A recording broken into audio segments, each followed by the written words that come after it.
turvaliselt on hea. Welcome to Stallion Tips and Tricks video series. Today we're going to discuss Juniper SRX Dual WAN configuration techniques.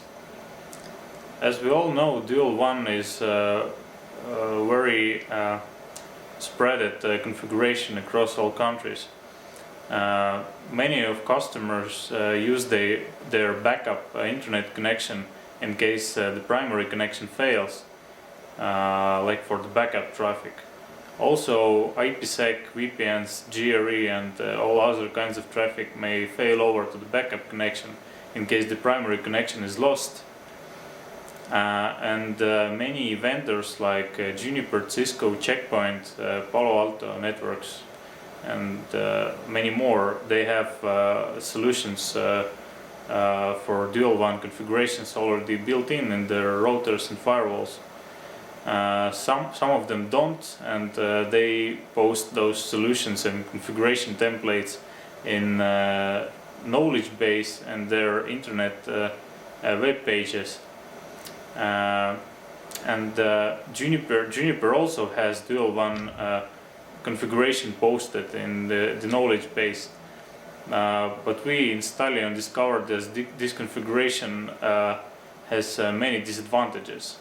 And so this tips and tricks video idea is to show you guys proper configuration for dual WAN technique.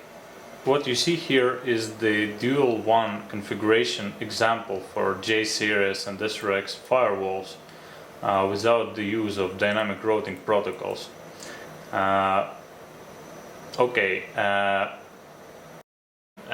Juniper has 4 interfaces. First one interface belongs to the trust zone network, second one belongs to the DMZ zone network, and also there are 2 internet service provider interfaces, Fast Ethernet 006 and Fast Ethernet 007. The requirements we have in here is that in case the Internet Service Provider 1 interface goes down, the Trust DMZ zones should egress out ISP2 instead. If it returns, then Trust and DMZ zones should revert back for using ISP1 again. Here's the posted solution, and as we see in here, the way Juniper solves the issue is that he configures several routing instances right here. We have 3 routing instances. First routing instance is the default routing instance, and this one is not listed in here. Default routing instance is configured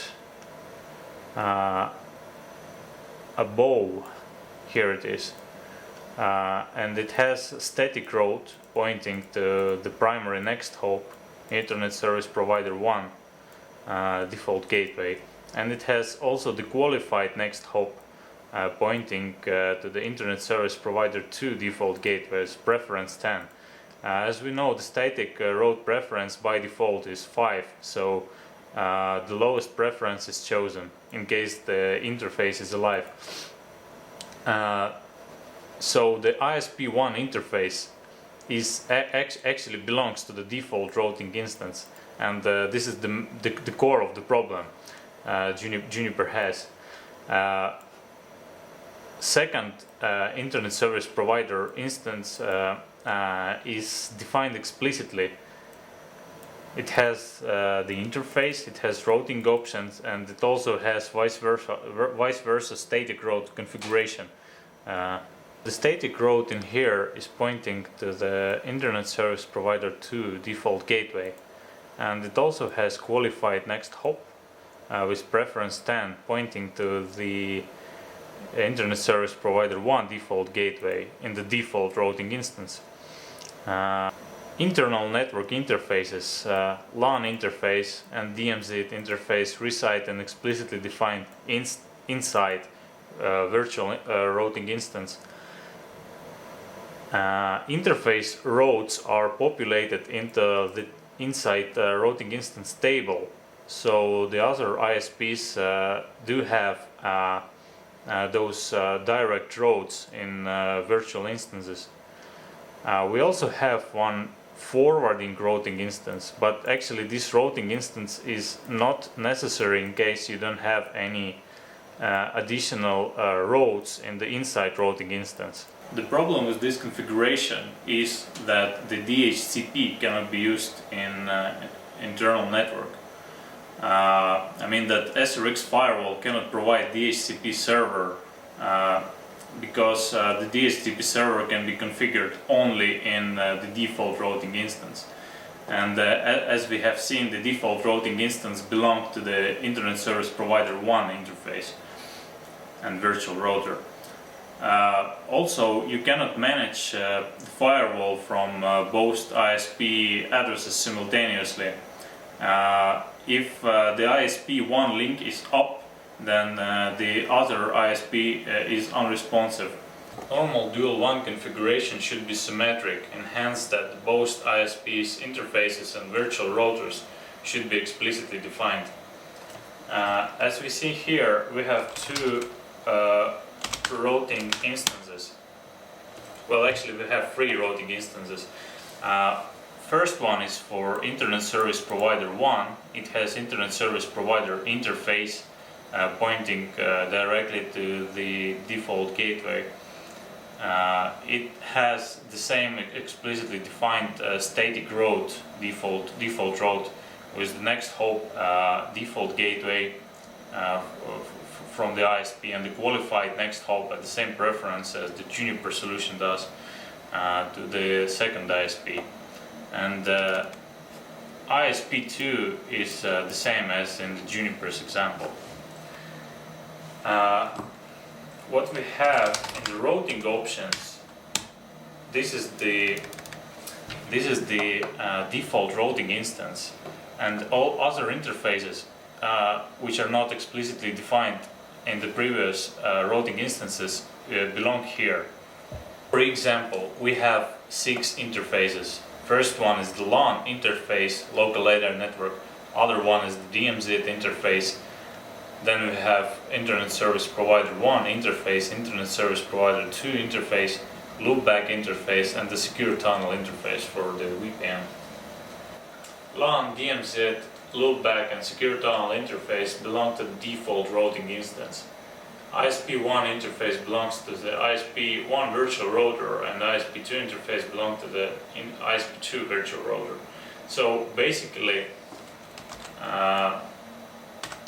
in routing options for the default routing interface, we have a static route pointing to the next table, ISP1 INET 0. This means that all traffic should go into the ISP1 virtual router in case it is available.